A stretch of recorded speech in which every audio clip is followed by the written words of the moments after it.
Look at all this loot! DJ, none for you!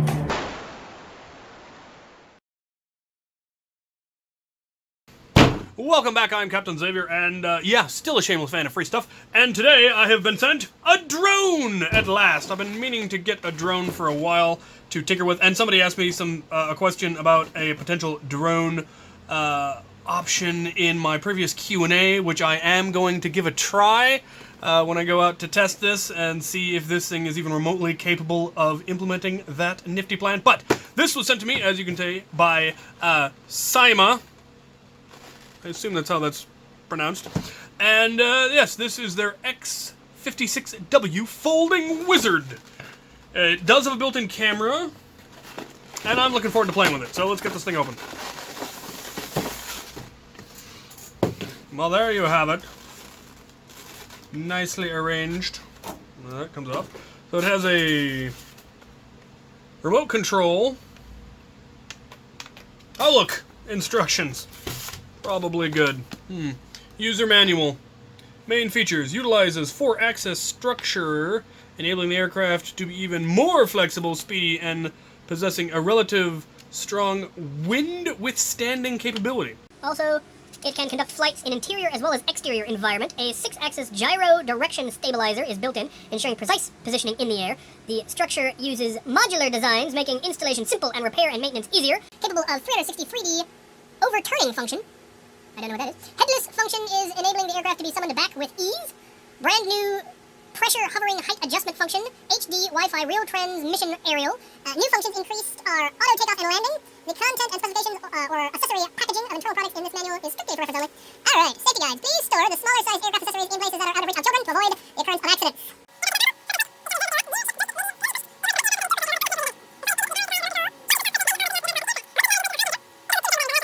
Protection guards installation. Okay, well, let's get this thing out. Obviously, we have the remote,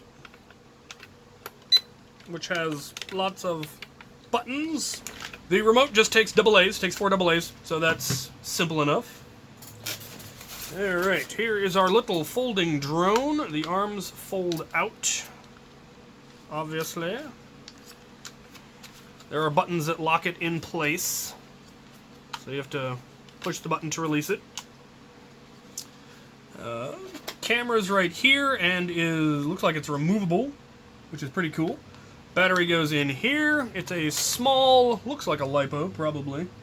7 volt, 850 milliamp. Lovely. They send you 2 as well as a USB charging cable, so you just plug it into a computer or any USB charger to charge it. Power button for it is on the top. Alright. They give you guards to protect the blades, or to protect you from the blades, I suppose, is more accurate. And they just screw on. They provide you with a little screwdriver, as well as a bag full of tiny screws. Lovely. They give you extra propellers, which is really cool of them. A few extra screws. And then you have your phone mount. The phone mounts right onto the antenna on the controller, and then you can mount your phone right there to connect it to the camera on the drone. Camera assembly and disassembly. Phone clip installation. Battery charging and charging methods for aircraft. Press the power switch for 1 second. Turn off the power, then open the battery door. Pull out the battery door. Connect USB to computer. Replace battery. Yep.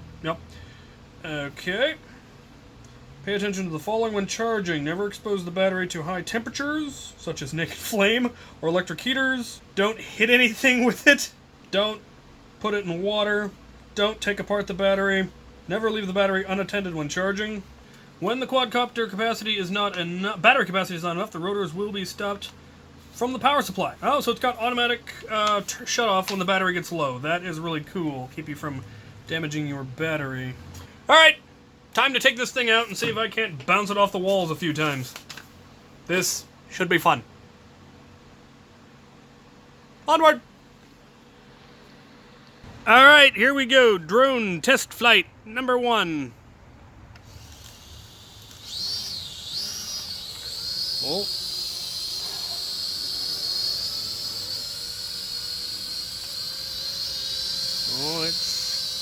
definitely leaning towards me in it. Oh, come on. Ah!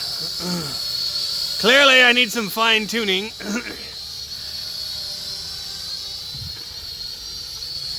As it seriously wants to...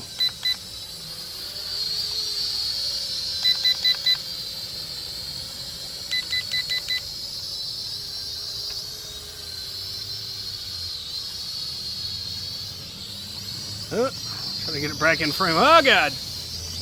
Ah! There we go.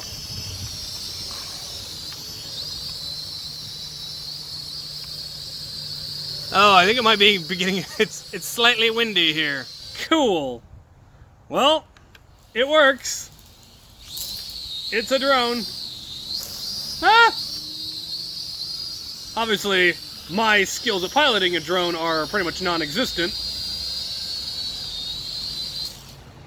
So I need to practice that. But yeah, it's a drone. Now let's see if I can manage a Nerf war practical application for it. Now obviously this tiny drone is not powerful enough to mount an entire blaster on, and as far as I know, the FAA actually has banned any kind of drone that fires anything, even Nerf blasters. So I need to check the actual laws and regulations on that, because it might be legal as long as it's not an actual weapon. But what I can do is something that somebody recommended in a video. We're going to try to take out this shield with a rocket.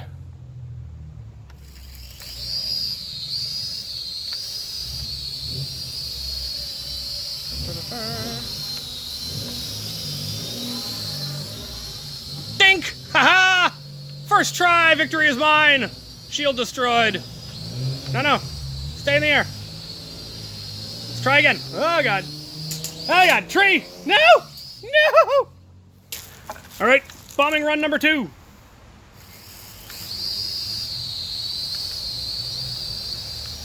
Oh, God. Not even close. Not even pointing in the right direction.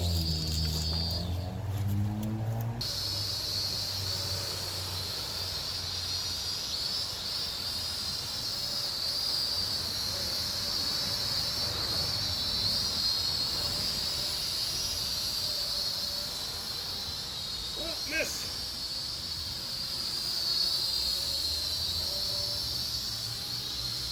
Dink! Victory!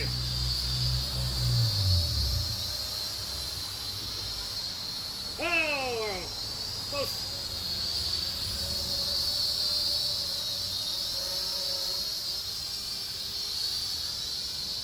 Aha! Alright, well that was entirely too much fun. I definitely need to brush up on my piloting skills, as evident by the fact that I kept bouncing it into walls and fences and trees and stuff. But that's just a matter of practice, I imagine. The drone itself operates fairly smoothly. It's not obviously a terribly high-end one. If you look it up on Amazon, link will be in the description. They're $59.90 right now. There will also be a 20% off code down there that they gave me to add. So you can get a drone with a functional camera for fairly cheap. The camera's not bad. There's a little bit of lag, but this is what the footage looks like.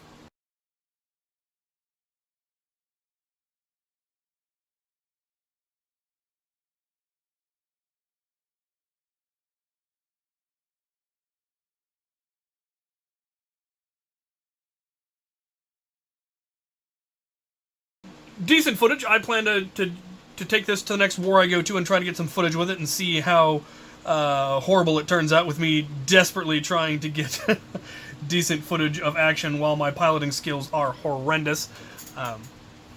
I don't plan to weaponize it. I know you're all going to give me lots and lots of suggestions in the comments of how I should best weaponize it, and I really don't think I'm ever going to. Just the murky legality of that is something I don't want to mess with, and I definitely don't want on my YouTube channel. Near as I can tell, it actually hasn't been made illegal yet, or they're starting to pass regulations about it, and whether that would apply to something that fires Nerf darts, I don't know. There have been actually drones that you could buy in a store that fired discs is the only one that I can recall seeing. So yeah, but that was a couple of years ago. Law is always way behind the technology, so I don't know where it stands right now. I couldn't find any definitive legislation, if anybody knows of any.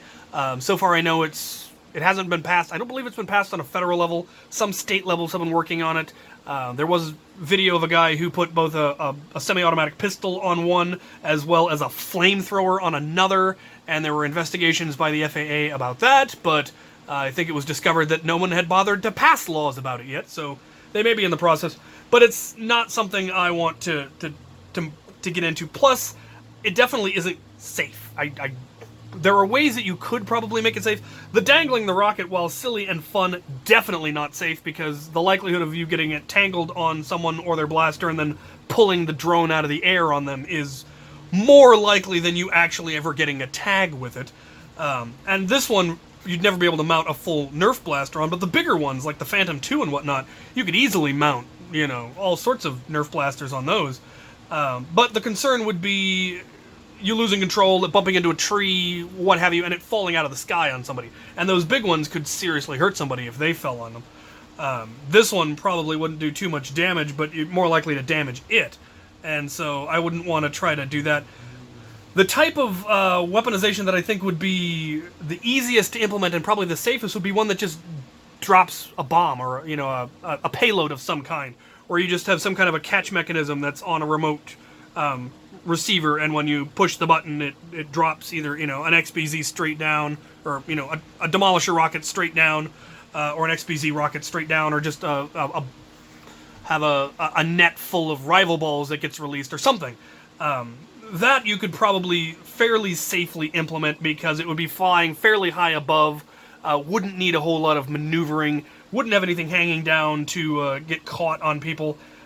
Still not the greatest of ideas, because if something goes wrong and you drop a drone on somebody, that's not a great idea. But there are ways that I think it could probably be implemented safely, and I may toy with that idea once I'm absolutely sure that it's not illegal and that I'm not going to get investigated by the FAA and have my channel shut down because I had a weaponized drone on my YouTube channel. But I'd love to hear ideas that you guys have of how you could do it. My thought was a solenoid that that is the pin that pulls and drops stuff. You could also have like claws that open up and let go of a rocket or something. Those kinds of things I think might actually be easy to implement and possible. Obviously, you can't hold a whole lot of weight with this one, but the bigger ones possibly. So yeah, let me know what you guys think down in the comments of potential Nerf weaponized aerial drones. And if you happen to know what the statute is, if you can, you know, actually link me to the an actual law that says that it is or isn't legal, that would be very, very cool. But thank you so much, Syma, for sending me this. I've been wanting to get a drone, and now I have one. I will be using it in the next war to try to get some footage, and that will be fun. And thank you guys for watching.